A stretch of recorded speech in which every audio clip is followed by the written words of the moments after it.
Narinig niyo na ba ang sinasabi ng iba that you have to control your mind? Kasi kung hindi, ito raw ang kukontrol sa'yo.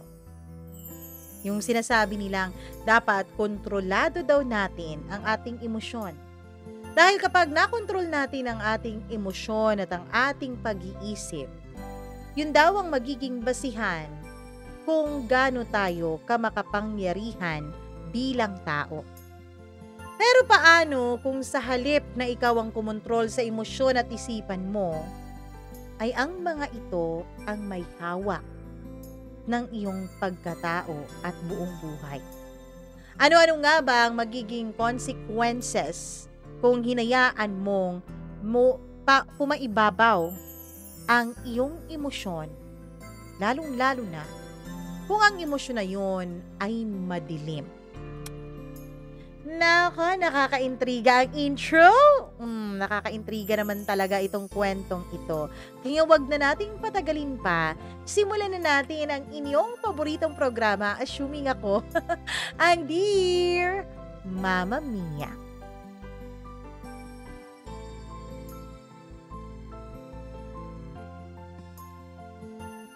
May mga bagay sa ating buhay na hindi mo naman talaga hinahanap. Pero, kusa na lang itong dumarating. At minsan, yung mga bagay na yon, sila pa talaga ang unti-unting sisira sa'yo. Dear Mama Mia,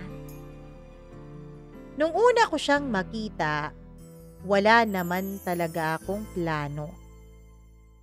Nasa coffee shop lang ako noon, bitbit ang laptop ko at pilit na tinatapos ang isang report na pinapagawa sa akin para sa aking trabaho.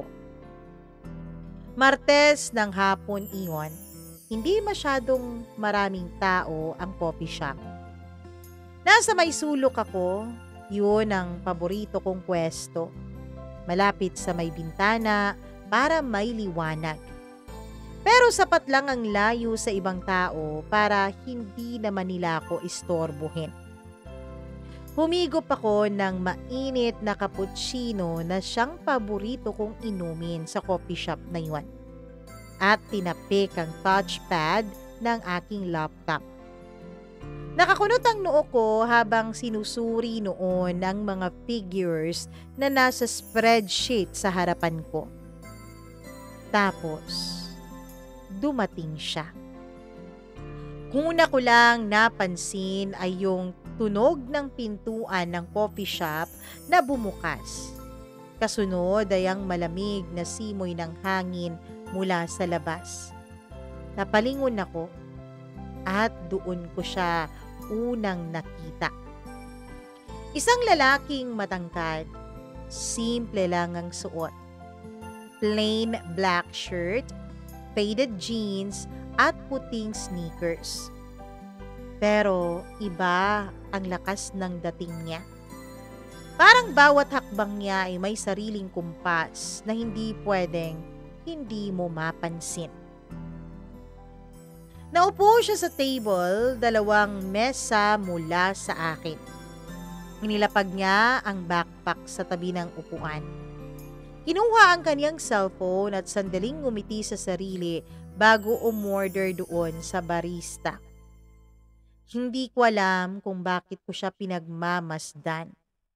Pero para sa akin, parang may magnet yung bawat kilos niya na hindi pwedeng hindi titigan ng aking mga mata. Hindi ko alam pero parang may kakaiba talaga sa kanya. Hindi naman siya kagwapuhan na yung tipong parang modelo sa mga billboards. Pero may kung anong bagay na nag-a-attract ng atensyon ko. Para siyang may sariling gravity, Mama Mia, na humihila sa akin. Pinilit kong bumalik sa ginagawa ko kanina. Pero nahuli ko ulit ang sarili kong tumitingin ng pasimple sa kanya. Nagmula sa isang sulyap lang hanggang sa naging 3 segundo, hanggang sa naging 5 segundo at naging 10. Napansin ko kung papaano siya umayos ng upo, kung papaano niya hawakan ang tasa ng kaniyang kape, kung papaano gumuhit ang bahagyang ngiti sa kaniyang mga labi habang binabasa ang cellphone niya. Hindi ko siya kilala, Mama Mia. Pero pakiramdam ko dapat matagal ko na siyang nakilala. Pakiramdam ko dapat matagal ko pa siyang pagmamasdan. May kung anong mainit na dumaloy sa dibdib ko. Isang kiliting hindi ko naiintindihan at sa hindi ko maipaliwanag na dahilan, alam ko sa loob-loob ko. Gusto ko siyang makilala. Gusto ko siyang makadaupang palad. Gusto kong mapalapit sa kanya. At gusto kong maging bahagi ng mundo niya. At siya rin ay maging bahagi din ng mundo ko. Pero syempre, hindi naman yun obsession, Mama Mia. At least, hindi pa. Hindi pa sa ngayon. Hindi ko alam kung anong tumulak sa akin noon. Pero habang hinihigop ko ang natitirang kape sa tasa ko, napapansin ko pa rin at pinagmamasdan ko pa rin ng lihim ang bawat kilos niya. Hindi naman po ako sanay na tumititig ng ganito sa ibang tao, lalo na sa mga estranghero. Hindi naman po ako ganito, Mama Mia. Wala nga akong pakialam sa mga tao sa paligid ko eh. Ang gusto ko lang talaga ay ayusin ang mga ginagawa ko. I mind my own business. Ayoko makisawsaw sa business ng iba. Pero sa kanya, ibang usapan po. Parang bawat galaw niya ay may sariling kwento. At gusto kong malaman lahat ng iyon. Gusto kong ako ang makakaalam ng lahat ng kwento tungkol sa kanya. Gusto ko kapag may nangyari mang bagong kwento, ako ang unang makakaalam nito. Pagkatapos niyang makuha ang mga order niya, Mama Mia, isang latte na may extra shot at cinnamon sa ibabaw. Tumayo siya para kumuha ng tissue sa counter. Doon ko sinamantala ang pagkakataon. Pangalawang order na pala niya yun, Mama Mia. Kung meron man kaming pagkakatulad, yun ang pagiging addict namin sa kape. Habang pabalik siya sa mesa niya ay tumingin siya sa paligid at doon niya nahuli ang mga mata ko. Doon nagtagpo ang mga mata naming dalawa. Alam mo yung palabas na parang tumigil ang paligid? Ganun na ganun ang pakiramdam ko. Parang tumigil ang pag-ikot ng mundo. Hindi ko alam kung gaano katagal ang tingin niyang yun. Baka 1 segundo lang o baka higit pa. I'm not really sure, Mama Mia. Pero sapat para maramdaman kong parang may kumislot na kung ano sa sikmura ko. Bahagya siyang ngumiti, yung tipong magaan, hindi pilit, pero sapat para maiukit sa isip ko. Pag-upo niya ay ramdam ko ang sobrang kabog ng dibdib ko. Hindi ko naman kilala ang taong to, pero bakit parang alam ko na kung paano siya huminga? Bakit parang dapat matagal ko na siyang nakilala? At bakit parang gusto ko na ring malaman ang lahat ng bagay tungkol sa kanya? Gusto kong malaman ang mula sa kanyang paboritong kulay hanggang sa mga bagay na kinatatakutan niya. Lumipas ang ilan pang mga minuto. Pabalik na siya sa pagbabasa ng phone niya pero ako ay abala pa rin sa pag-iisip kung ano nga ba ang magiging diskarte ko, kung paano ko siya makakausap. Halata naman talagang hindi namin kilala ang isa't isa dahil hindi naman siya pamilyar sa akin. Pero hindi pwedeng ganito lang. Hindi pwedeng matatapos ito na tanging pangalan niya ang alam ko dahil dun sa pagtawag ng barista sa kanya. Hindi pwedeng ganito lang. Hindi pwedeng hanggang tingin lang ako. Kung may isang bagay man ako, Mama Mia, na siguro makakapag-describe sa akin at sasabihin sa inyo ng mga nakakakilala sa akin, alam nila na hindi ako tumitigil hanggat hindi ko nakukuha ang gusto ko. Nang malaglag ang ballpen ko sa sahig, isang eksenang hindi ko naman alam kung sinadya ba talaga ng utak ko, ay tumayo ako para pulutin yon. Eksakto namang tumayo siya at dumaan sa gilid ng mesa ko papuntang basurahan. Ay, sorry, sabi ko habang bahagyang napapaatras na tila muntik na kaming magkasalpukan dalawa. Ngumiti siya. No problem. Ang boses niya.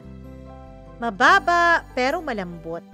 Parang may himig na nakakapanatag ng kalooban pero sabay ding nakakakuryente ng balat. At doon parang may isang pintong bumukas, Mama Mia. At ako naman, ako ay handang pumasok sa pintong yon kahit hindi ko alam kung saan hahantong iyon. Kinabukasan, hindi ko alam kung bakit bigla kong naisip na bumalik sa parehong coffee shop. Pareho pa rin ang oras ng pagbalik ko. Parehong table ang inupuan ko at parehong cappuccino ang in-order ko. Pero sa totoo lang, Mama Mia, sa pagkakataon na yun, alam ko sa sarili kong hindi kape ang hinahanap ko. Iniisip ko lang naman na baka naman po pwede, na baka naman posible. Nang bumukas ang pinto ay halos malaglag ang puso ko nang makita kong pumasok siya. Ah, suki pala siya ng cafe na to. Ako kasi hindi ako madalas doon dahil marami namang coffee shop sa paligid na sinusubukan ko. Ang ayos niya ay pareho pa rin nung kahapon. Hindi parehong damit ang suot niya pero parehong simple. Walang arte pero may kakaibang presensya at dating. Umupo rin siya sa parehong mesa kung saan siya naupo kahapon. At noon ko lang napansin na may suot siyang ID strap. Nakalaylay mula sa bulsa ng backpack niya nung tinanggal niya iwan.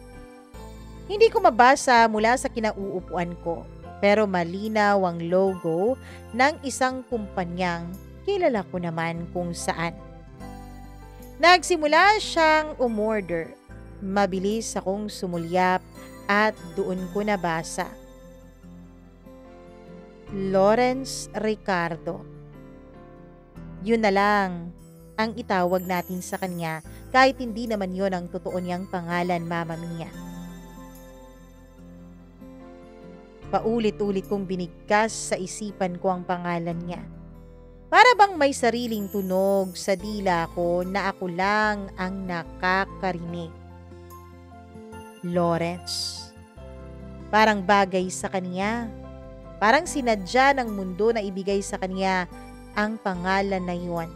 At parang sinadya din ng mundo na magkita kami ulit ngayon at malaman ko ang impormasyon na iyon.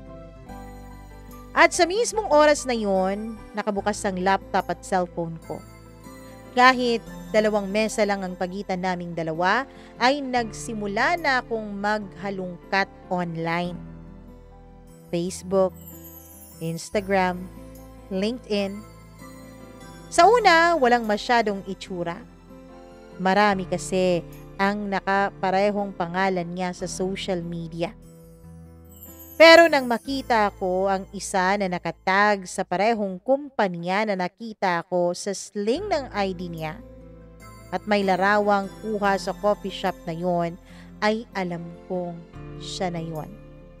Alam kong nahanap ko na ang hinahanap kong social media account niya. Profile picture niya, isang candid shot habang nakangiti sa isang parang company o family outing. May kasama siyang mga tao, siguro mga kaibigan niya o pamilya niya. At sa bawat pagsuscroll ko, Mama Mia, parang mas lalo ko siyang nakikilala. Alam ko na ngayon ang birthday niya. Well, kung totoong birthday nga niya ang nilagay niya sa mga social media account niya. Alam ko na rin ang paborito niyang banda na siyang lagi niyang sinishare. Mahilig siya, maging ang mga lugar na hilig niyang puntahan ay nakita ko na rin sa mga social media accounts niya. Hindi ko alam kung mali ba ito. Kung mali bang maging ganito ka-intriga sa isang tao. Pero sa halip na labanan ko ang damdaming yun, parang mas lalo pa po akong nasabik na mas malalim pa ang malalaman ko tungkol sa kanya. Simula noon ay naging bahagi na ng araw-araw ko si Lawrence. Hindi naman kami magkausap. Hindi pa rin naman kami magkaibigan sa social media, pero palagi ko na siyang nakikita. Pinupuntahan ko na siya. 2:00 ng hapon, alam kong darating siya sa coffee shop na yun. Siguro yun ang break niya sa trabaho. Uupo sa parehong mesa, iinom ng parehong order, at ako ay nasa parehong pwesto rin. Palaging naghihintay na sana ay mapansin niya. Na sana mapansin niya na katulad niya, araw-araw din ako sa coffee shop na yun. Umuupo din sa parehong upuan. Minsan ay nagtatama ang mga mata namin at palaging may kasunod na tipid na ngiti mula sa kanya. Maliit lang pero sapat na para gumaan ang loob ko sa buong araw. Parang yun na yata ang nagiging pangkumpleto ng araw ko. Para bang yun ang baon kong rason para mabuhay sa susunod na 24 oras. Nagsimula rin akong magtanda ng mga bagay-bagay tungkol sa kanya. Kung papaano siya magbasa ng libro o ng cellphone niya habang nagkakape, kung papaano niya ayusin ang relo niya tuwing mag-aalas 3 na ng hapon. Kung paano siya magsusuot ng earphones pero minsan, alam kong wala namang tumutugtog na musika doon. Kasi kung meron, hindi niya sana mapapansin ang bawat pagbukas ng pinto ng coffee shop na yun. Pero napapansin ko kasi, Mama Mia, na may mga pagkakataon na tuwing bumubukas ang pintuan ng coffee shop na yun ay lumilingon siya. Kaya alam kong walang musika doon. Alam kong naririnig niya ang pagbukas ng pinto. Hindi ko alam kung may hinihintay ba siyang pumasok dun sa pintong iyon. Naging ritual na yun para sa akin at gaya ng lahat ng ritual, kapag nakasanayan, ay napakahirap na pong talikuran. Isang araw, Mama Mia, andun pa rin ako pero hindi siya dumating. Naghintay ako mula 2:00 hanggang 4:00 pero walang Lawrence na pumasok sa pintuan. Habang lumalalim ang hapon, para bang may humihigop sa enerhiya ko. Para akong isang batang iniwanan sa gitna ng kalsada na puno ng maraming tao. Kinabukasan, bumalik ako doon pero wala pa rin siya. At doon ko lang naramdaman kung gaano kabigat ang presensya niya sa buhay ko. 2 araw pa lang na hindi ko siya nakita at wala siyang ngiti para sa akin pero parang may nawawala na sa akin. Parang may nawawalang isang parte na hindi ko alam na nandun pala. Hindi ko lang kasi lubos maisip, Mama Mia, na kakailanganin ko pala ang isang estranghero. Nang bumalik siya sa 3 araw, ay may kasama siyang babae. Eto na ba? Eto na ba yung hinihintay niyang pumasok sa pintuan tuwing bumubukas ang pinto at nililingon niya ito? Eto na bang babaeng to? Ang lagi niyang hinihintay sa coffee shop na to?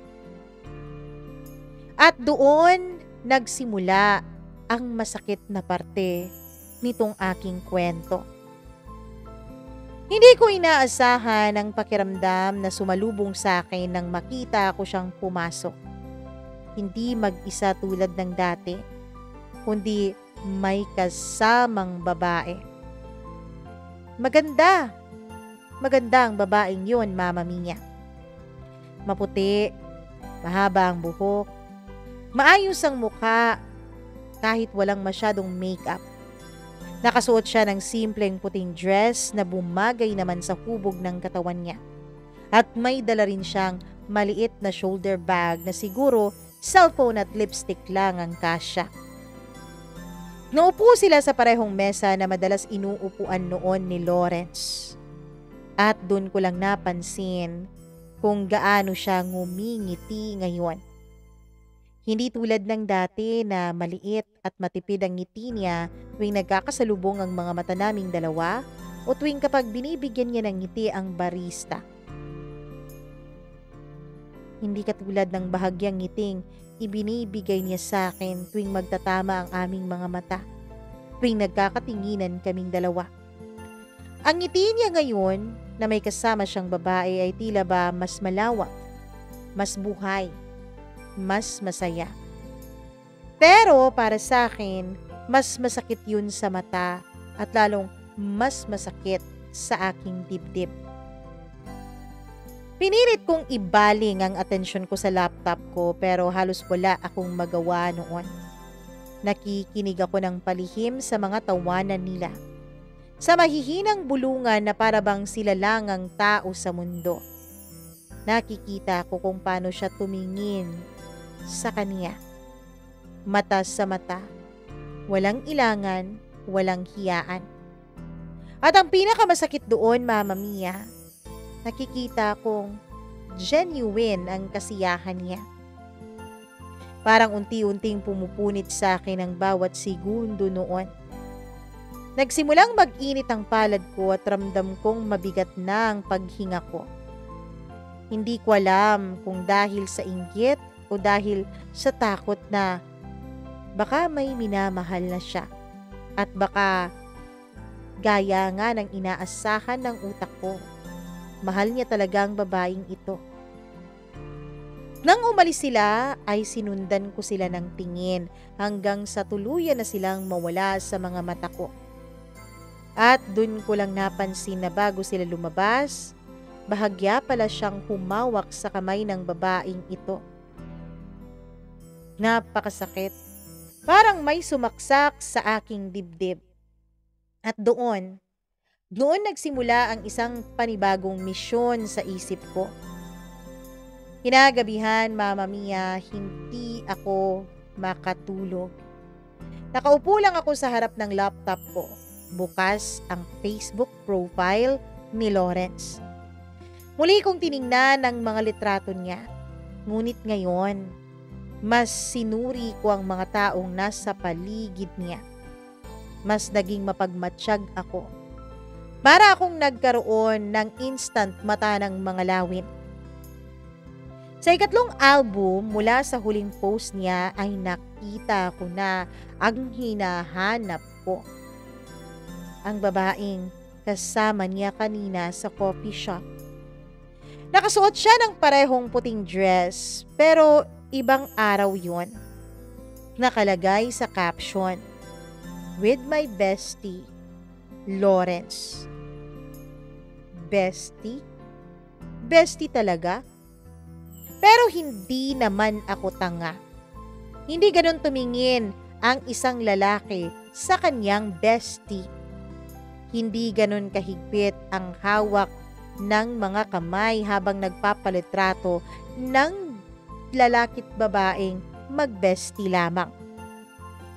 Klinik ko ang pangalan niya, Mama Mia, kasi nakatag sa post niya si Lawrence.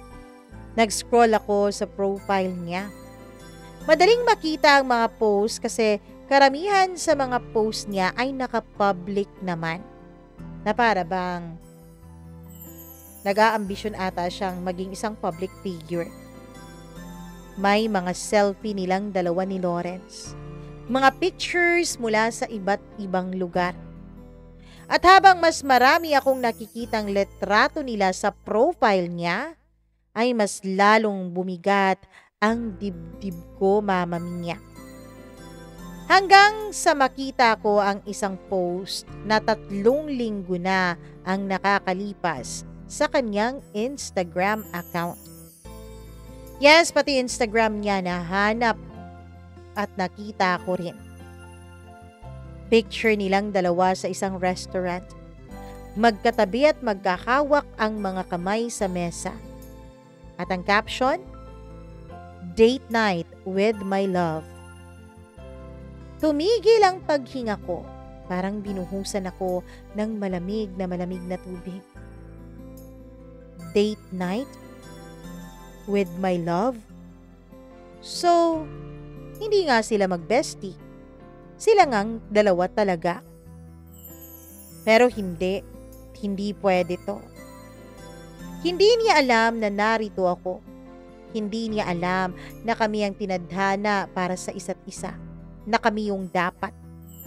At kung siya ang iniisip niyang mahal niya, well, nagkakamali siya doon. I'll make sure na magiging tama ang lahat. I'll make sure na magiging akin siya at magiging sa kanya ako. Kinabukasan, maaga akong pumunta sa coffee shop. Ang totoo niya, nag-file ako ng leave, Mama Mia, at sinabi ko na meron akong trangkaso. Inabangan ko sila sa pag-aakala ko noon na darating silang dalawa. At nang dumating sila bandang 2:00, tama nga ang akala ko. Magkasama sila ulit. Napansin kong parehong masaya ang mga mukha nila. Iniisip ko, Mama Mia, bago pa siguro silang dalawa. Kasi ang mga ngiting iyon, para yun sa yung mga taong nasa honeymoon stage pa lamang. Umupo ako sa mesa na di kalayuan, pero mas malapit na kesa sa dati kong laging inuupuan. Habang nag-uusap silang dalawa ay taimtim pero lihim akong nakikinig sa bawat salitang nahuhuli ng tenga ko. Mga plano para sa weekend, mga biruan, mga kwento nila sa kani-kanilang mga trabaho. At doon ko nalaman, Mama Mia, na si Claire pala, yung babae, ay nagtatrabaho din sa parehong kumpanya na pinagtatrabahuan ni Lawrence. Magka-department pa talaga silang dalawa.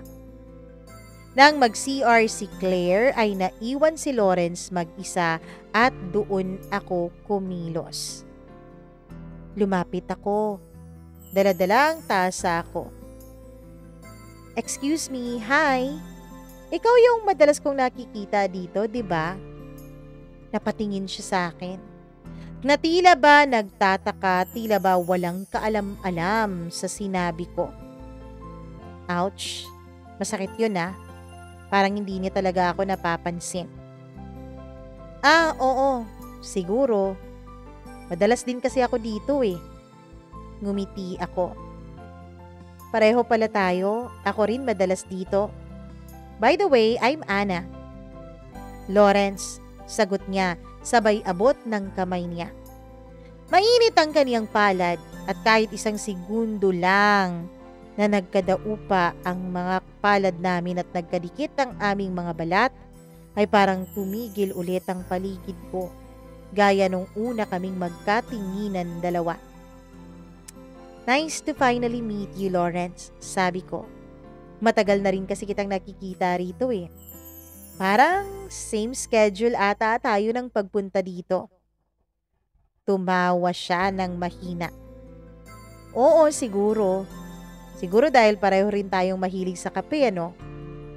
"Exactly," tugon ko sa isang lively, flirtatious pero hindi naman masyadong halata na tono, sabay ngiti ng pagkatamis-tamis kong ngiti. At bago pa man makabalik si Claire ay bumalik na rin ako sa mesa ko. Pero para sa akin, kahit na yun lang yun, sapat na yun sa ngayon. At least ngayon, kilala na niya ako. Mula noon, tuwing nakikita niya ako sa coffee shop ay may pabati na siya, Mama Mia. Hindi tulad ng dati na istrangherong-istanghero kami sa isa't isa. Minsan, simpleng tango lamang ang bati niya. Minsan naman may "Hi Anna," na may kasama pang ngiti. Para sa akin, sapat na yun para sumaya ang buong araw ko. Naging misyon ko na ring alamin ang lahat tungkol sa kanya at sa relasyon nilang dalawa ni Claire. Saan siya nagtatrabaho? Sang department doon? Anong oras siya lumalabas? Kung sino-sino ang mga kaibigan niya. Minsan, Mama Mia, sinusundan ko siya mula coffee shop hanggang sa sakayan niya ng jeep. Hindi niya alam at hindi naman niya kailangang malaman. At least, hindi pa. Pero bawat araw na lumilipas, mas lalo kong nakikita kung gaano talaga siya kakomportable kay Claire. At tuwing nakikita kong magkasama sila, Mama Mia, hindi ko alam pero parang mas lalo atang tumitindi ang galit at lungkot na dumadaloy sa puso ko. Para bang may humahapdi sa dibdib ko at alam kong hindi iyon mawawala sa akin hanggat hindi ko makikita at hindi ko makukuha ng buo si Lawrence. Isang araw, dumating si Lawrence ng mag-isa sa coffee shop.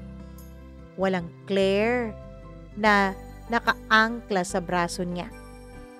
Napansin ko agad kasi wala ang karaniwang boses at tawa nilang dalawa na palaging sumasabay sa tunog ng coffee grinder at clinking ng mga tasa. Para bang mas maluwag ang hangin sa loob ng cafe ng araw na yon. Dahil wala yung mahaderang Claire na yon. Agad akong nag-isip ng dahilan para makalapit kay Lawrence. Pagkakataon ko na ito. At hindi pwedeng palalampasin ang mga pambihirang pagkakataon na tulad nito. Kinuha ko ang aking cappuccino at lumapit sa mesa niya na parang aksidente lang. "Hey Lawrence, solo ka ata ngayon na," sabi ko. Medyo nagpipigil ako ng sobrang saya kong ngiti. Ngumiti siya pabalik sa akin. Oo, may ibang lakad kasi si Claire. Sinamantala ko ang pagkakataon. Gusto mo bang magka-table tayo? Para may kausap naman tayo. Bahagya siyang nag-atubili, tumingin sa kanyang paligid pero sa huli ay tumango. Sabay sabing, "Sige." Umupo ako sa tapat niya, Mama Mia, at doon nagsimula ang unang totoong usapan namin na hindi lang mga simpleng batian. Nalaman ko na mahilig pala talaga siya sa mga alternative rock music. Na ang paborito niyang ulam ay sinigang na baboy na maasim na maasim. At hindi siya sanay na magpuyat, maliban na lang kung may pinapanood siyang napaka-interesting na pelikula. Nakangiti lang ako habang nagkukwento siya ng mga bagay-bagay tungkol sa kanya. Pero ang totoo, inipon ko sa utak ang bawat detalyeng sinabi niya. Minememorize ko yun, Mama Mia. Na para bang unti-unti kong binubuo ang isang puzzle na ako lang ang may hawak. Nang magpaalam siya, makalipas ang halos 1 oras ay ngumiti siya at sinabing, "Nice talking to you, Ana." Sa akin, hindi lang yun basta-bastang nice talking. Iyon ay simula ng isang mas malapit na koneksyon sa pagitan naming dalawa. Simula noong araw na yon, naging mas madalas na kaming mag-usap ni Lawrence. Kapag hindi sila magkasama ni Claire, magka-table talaga kaming dalawa. Hindi pa rin kami magkaibigan sa social media. Pinipigilan ko ang sarili kong magpadala ng friend request o mag-follow sa kanya. Pero sa tuwing nagkikita kami sa cafe, natural na lang na dumadaloy ang kwentuhan sa pagitan naming dalawa. At bawat maliliit na pagbabahagi niya ng tungkol sa kanyang pagkatao sa akin, ay para bang nag-uugat ito sa loob ng puso ko. At inaalagaan ko yun. Unti-unting lalong tumutubo at lumalaki. Ngunit, hindi rin nawawala si Claire. Minsan darating siya habang kausap si Lawrence. o habang kausap ko si Lawrence. At mapapansin ko kung papaano nagbabago ang boses niya kapag si Claire na ang kaharap niya. Naaminin ko, Mama Mia, mas masigla ang boses niya, mas may lambing, at sa bawat ganong pagkakataon, ramdam ko ang kirot hanggang sa aking sikmura. Hindi lang basta-bastang selos yun, kundi isang uri ng galit na mahirap ipaliwanag. At dahil doon, nagsimula na akong magplano. Hindi pwedeng habang buhay ay may Claire na mamamagitan sa aming dalawa. Sa mga sumunod na linggo, ginamit ko ang bawat pagkakataon para alamin ko ang buong buhay niya. Hindi lang basta-basta favorites at hobbies niya, kundi pati na rin ang kalakasan at mga kahinaan niya. Nalaman ko na madali siyang maapektuhan kapag may nagkukwento tungkol sa pamilya. May kapatid kasi siyang babae na nasa ibang bansa at matagal na silang hindi nagkikita. Nalaman ko rin na mahilig siya sa mga charity event at mahilig siyang tumulong sa iba. Lalong-lalo na sa mga charity na parang may problema sa pag-iisip at kung ano-anong uri ng problema. At alam kong magiging susi ko ang mga yun para mas lalo pa siyang mapalapit sa akin. Isang gabi, Mama Mia, gumawa ako ng peking account sa Facebook gamit ang ibang pangalan. Doon ko sinimulang i-message si Claire na kunwari ay isa akong office mate na nakakita sa kanya na may kasama siyang ibang lalaki. Hindi ko alam kung agad ba siyang tatablan, pero may tiwala ako na sa pagdaan ng panahon ay magtatanim ito ng pagdududa. Hindi lang si Claire ang mini-message ko, kundi pati siya. Mini-message ko siya, sabi ko, "Hi Claire, nakita kita kanina. May kasama kang ibang lalaki ah." Pagkatapos, ini-screenshot ko yon at sinisend din doon kay Lawrence. Makalipas ang ilang araw, napansin kong hindi na gaanong pumupunta si Claire sa cafe. At kapag magkasama sila, parang hindi na kasing lambing ang mga kilos ni Lawrence. Bawat maliliit na bitak sa kanilang relasyon ay parang unti-unti akong nakakaabot sa pinaka-inaasam-asam kong tagumpay. Minsan, inaya ako ni Lawrence na samahan siyang maghanap ng regalo para raw sa birthday ng kapatid niya. Siyempre, pagkakataon na yun na mas solo ko ang lalaking gusto ko. Kaya pumayag ako. Habang naglalakad kami sa mall, napansin kong masaya siya.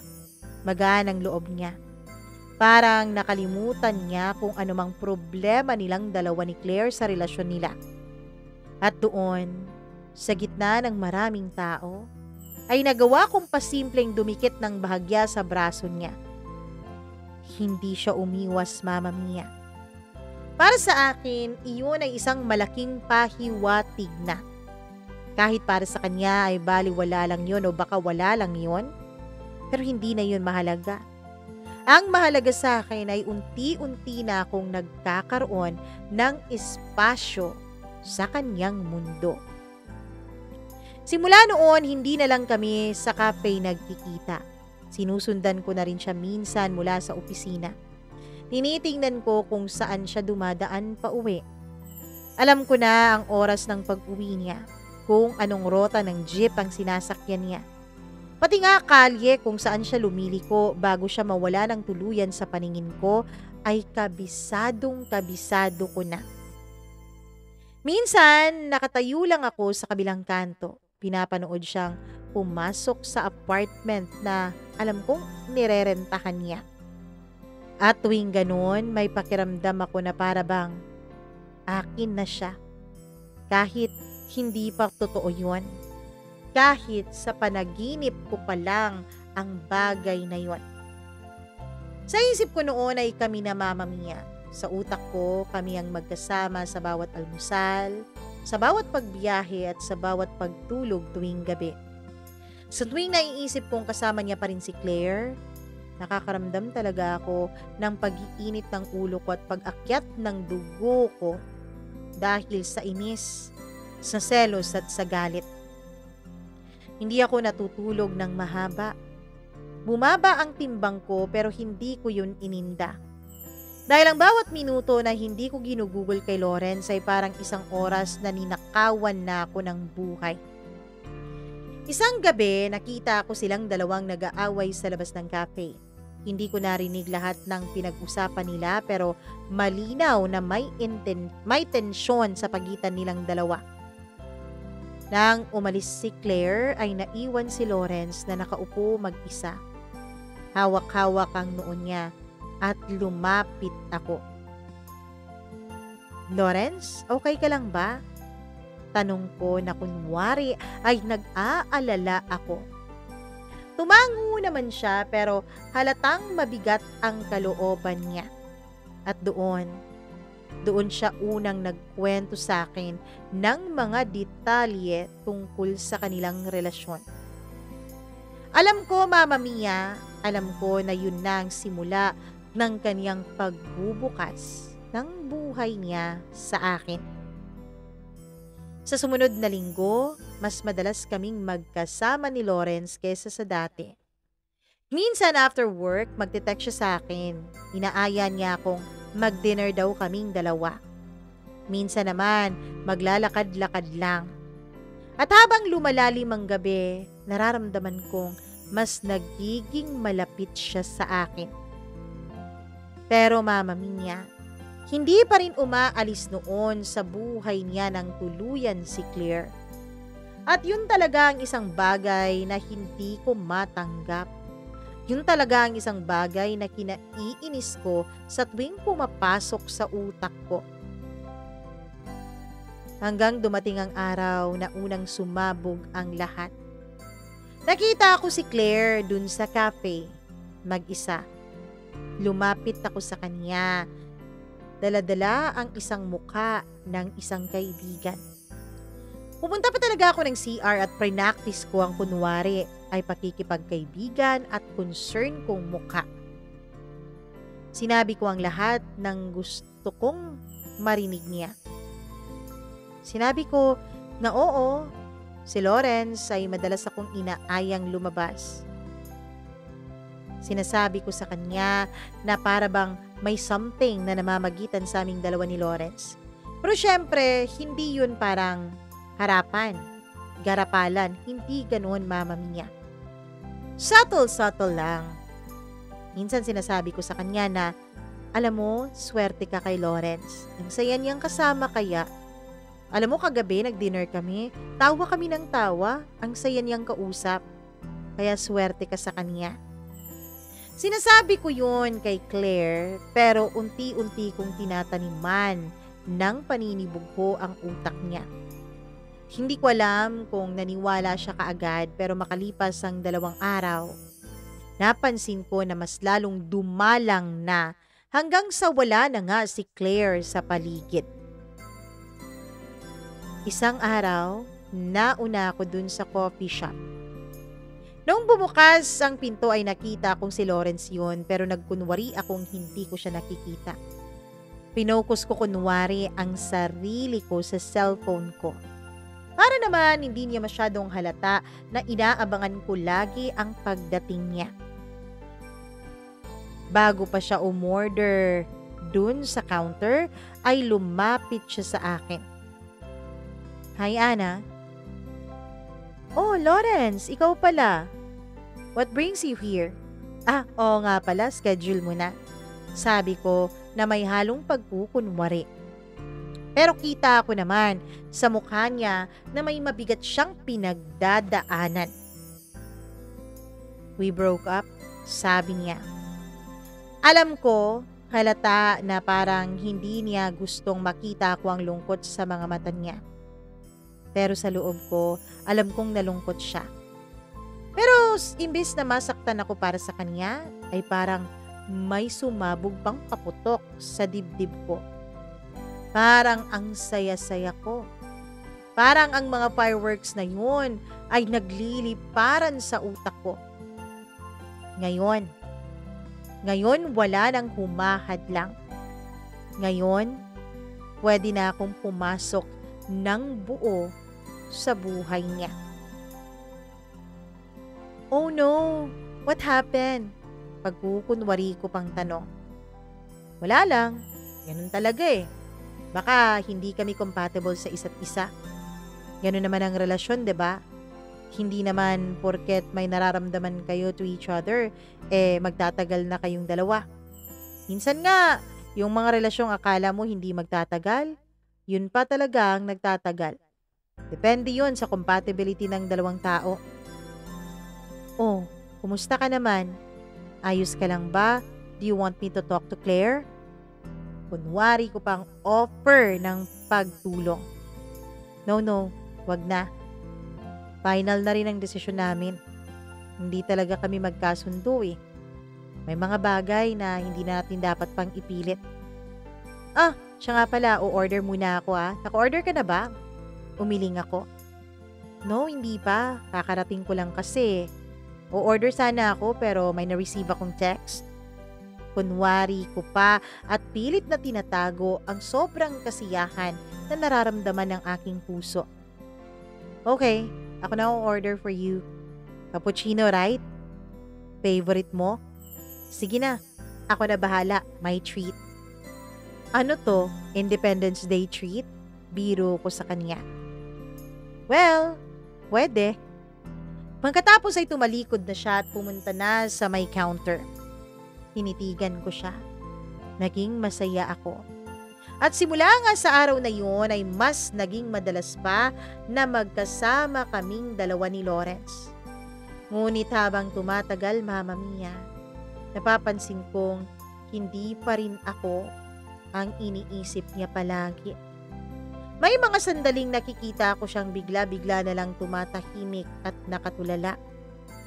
At alam ko, Mama Mia, alam kong iniisip pa rin niya si Claire. Isang gabi, habang magkasama kami, by this time ay meron na po kaming mga pa-holding hands, pasandal-sandal sa balikat, pero wala pa kaming masyadong usapan tungkol sa aming dalawa, pero ramdam ko na may namumuo na.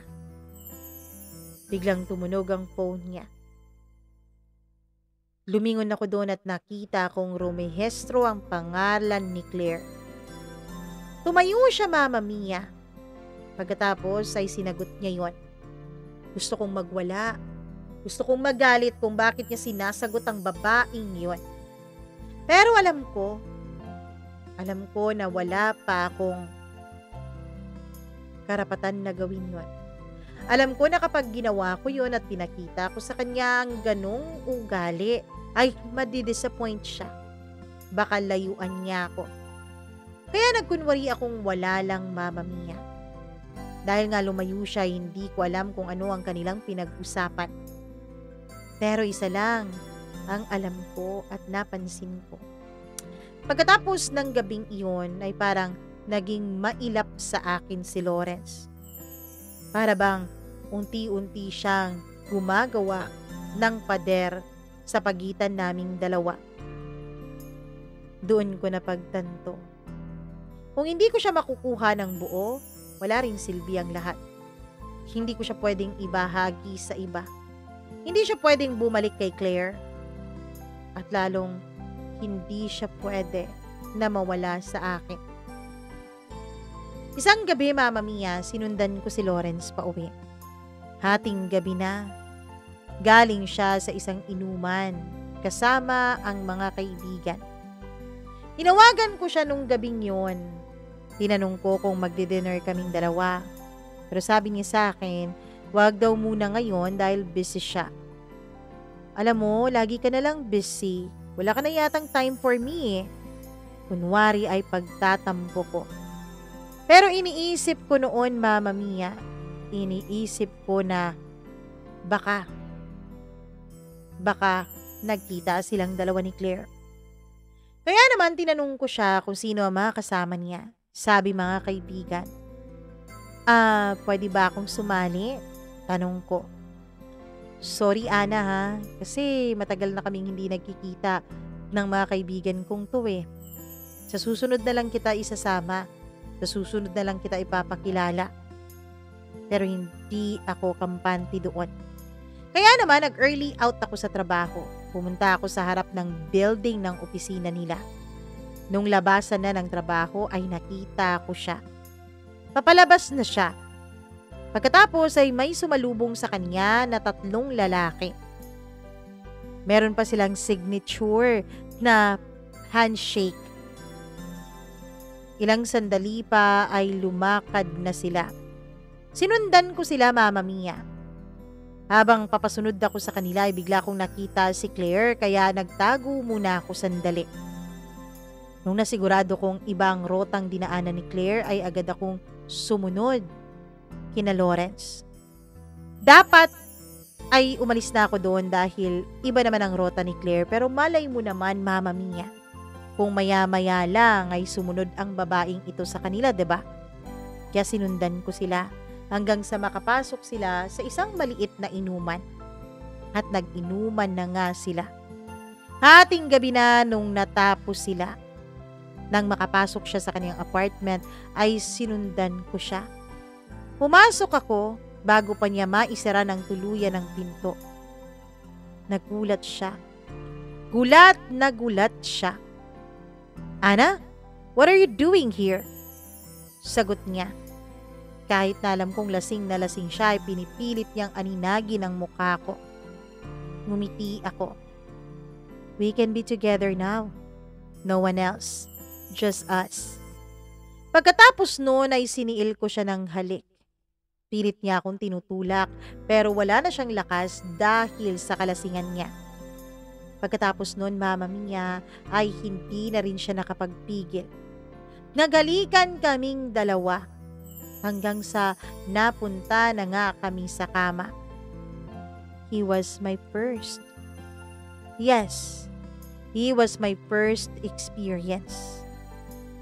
Siya ang unang lalaking binigyan ko ng sarili ko and never akong magsisisi doon. Masaya akong naibigay ko ang aking sarili sa kanya. Pagkatapos na may mangyari sa amin, ay nakatulog siya.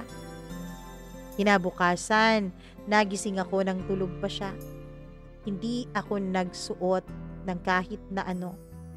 Iniwanan ko ang bra panty ko pati na damit ko sa kung saan namin to nilaglag kagabi. Pagkatapos ay kumuha ako ng oversized shirt niya at nagpunta ako sa kusina ng apartment niya. Nagluto ako. Ilang sandali pa ay bigla siyang bumulaga palabas ng kwarto. Ana, what are you still doing here? Sabi niya. Anong what are you still doing here? Siyempre, andito ako for you. For us. Anong for us? Walang tayo, Ana. Anong walang tayo? Last night was the testament and evidence na merong tayo, Lawrence. Huwag mo nang i-deny. Sarap na sarap ka pa nga sa katawan ko kagabi eh. Alam mo, ang hapdi pa ng sa pagitan ng hita ko. Sabi ko na pinipilit ko siyang akitin. Shut up, Ana. There's nothing between you and me. Lawrence, have you seen your bedsheet? Ha? Kita mo ba ang dugong nandun? Natahimik siya. Pagkatapos ay balisang-balisa siyang inihahaplos ang mga kamay niya sa kanyang ulo. Kakabalikan pa lang namin ni Claire. And here you are. What? Nagkabalikan kayo ni Claire? Hindi yan pwede. Panagutan mo ako, Lawrence. Nasa kasagsagan kami ng pagtatalo naming dalawa. Hanggang sa hinubad ko na ang oversized shirt niya. Para maakit siya sa akin. Pilit niya akong iniiwasan pero biglang bumukas ang pintuan. Di ko alam kung may spare key ang babaeng yun sa apartment niya o hindi lang talaga namin na-lock kagabi ang pinto. Lawrence? Ana? Anong ibig sabihin nito? Mama Mia. Tumakbo si Lawrence papalapit sa kanya pero galit na Claire ang sumalubong sa kanya at binigyan siya ng mag-asawang sampal. As what you can see, Claire, may nangyari sa aming dalawa ni Lawrence. You want proof? Tignan mo ang bedsheet niya. baboy! Baboy kayo! Sigaw niya at tumakbo siyang paalis. Sinigawan pa ako ni Lawrence ng shut up, Mama Mia. Sabi niya sa akin, huwag daw akong makialam. Sinundan niya si Claire. Pagbalik niya ay nandun pa rin ako, nakasuot ang oversized shirt ko. Will you please get out of my house? Sigaw niya sa akin. Pero syempre, handa na ako sa mga bagay na to. Lawrence, kung ayaw mo na ipakulong kita, panagutan mo ko. What? Paano mo ako mapapakulong, ha? Minor de edad ka ba? At isa pa, you were the one who went here. Ikaw ang pumasok dito sa apartment ko, presenting yourself, kaya wala kang maikakaso sa akin. Umalis ka na. Ayoko. Pagmamatigas kong sabi. Pas kung ayaw mong umalis, ako ang aalis, sabi niya. Pagkatapos noon ay kumuha siya ng wallet, ng pantalon at umalis. Ako noon ay hinayaan ko na muna siya, Mama Mia, kasi sigurado naman ako na hindi na siya babalikan pa ni Claire. Nakita na nga kaya ni Claire ang kahubdan ko. Imposibleng mawala yun sa isip niya, 'di ba? Kumakanta-kanta pa ako at sumisipol-sipol habang naglilinis ng kaniyang apartment. Pero syempre, hindi ko muna pinalitan ng bedsheet. Para pagbalik niya, maalala niya ang ginawa naming dalawa kagabi. Pero lumipas na ang 1 oras.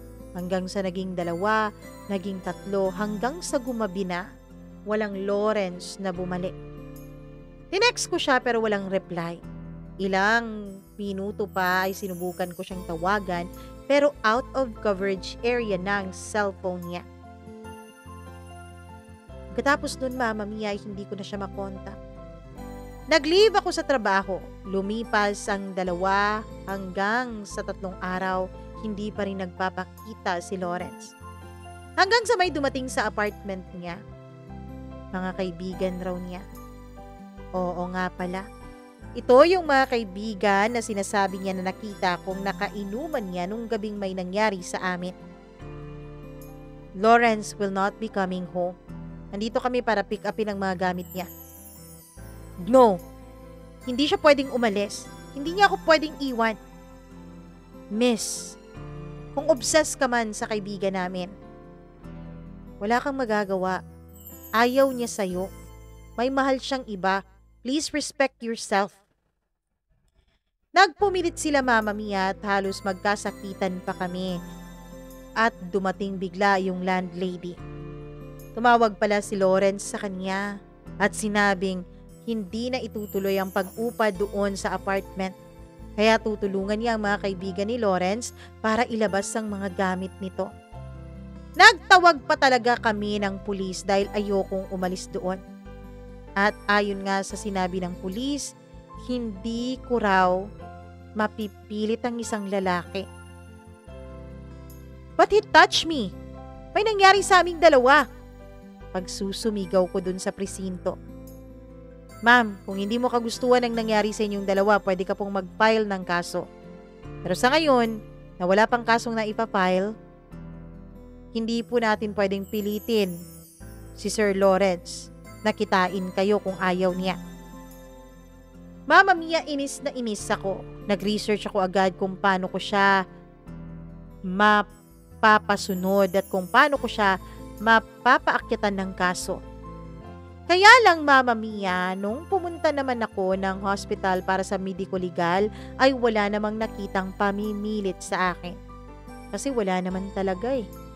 Ako naman talaga yung nag-init. Isip ako ng isip ng paraan kung paano ko mapapasunod sa mga gusto ko si Lawrence.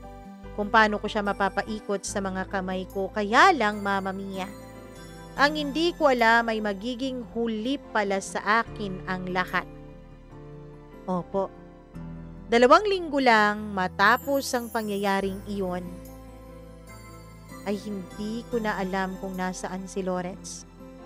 Hinanap ko siya sa kung saan-saan, pero lahat ng social media accounts niya ay hindi ko na makita. Nung una, akala ko blinak niya lang ako kaya gumawa ako ng iba pang Facebook account pero hindi ko na talaga makita. Maging ang Instagram at LinkedIn niya. Lahat, Mama Mia, wala na.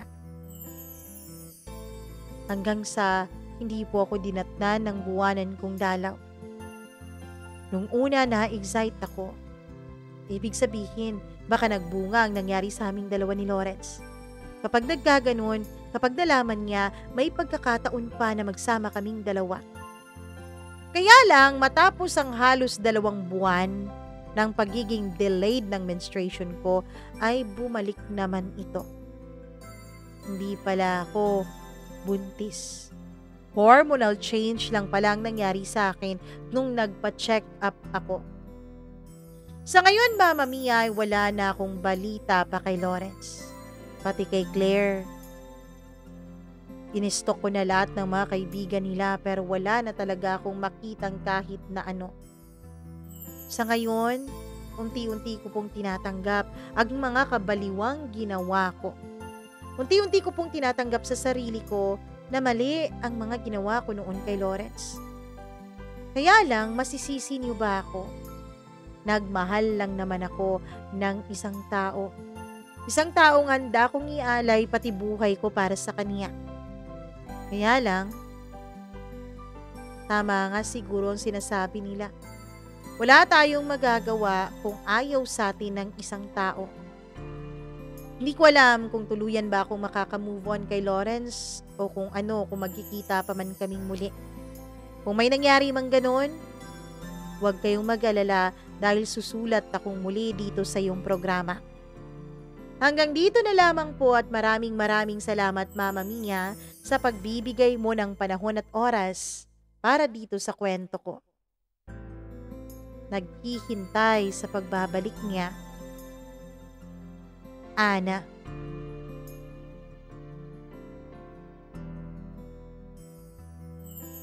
Grabe namang obsession ito ni Ana. Nako, natakot talaga ako dun sa kwento niya. Actually, habang umuusad ang kanyang kwento, parang nakakapila ko ng kakaiba. Baka kung anong gawin niya kay Lawrence o baka kung anong gawin niya kay Claire. Marang gano'n na, morbid na agad ang nasa isip ko. Buti na lang at hindi naman nangyari. Ganun. Anyways, ang masasabi ko lang, hindi talaga natin mapipilit ang isang tao kung ayaw sa atin.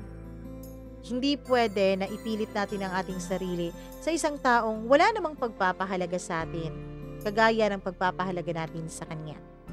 At syempre, dun sa intro natin, yes, kung hahayaan mong emosyon mo, yung utak mo ang masunod at kukontrol sa'yo, gagawa ng kung ano-anong mga senaryo, naku, talagang talo ka sa huli, girl. Talagang masisira talaga ang loob mo, masisira ang buhay mo, masisira ang utak mo, masisira ang pagkatao mo. Kaya sa lahat ng mga nanonood, nakikinig ngayon, we have to learn how to control our mind and our emotion. Always remember, our mind can be our greatest ally or worst enemy. Ikaw po ang pumili kung anong gusto mo doon. Maging ally o kakampi mo ba siya o maging kaaway. Para maging kakampi mo ang iyong isip, kailangan mong matutunan kung paano ito kontrolin.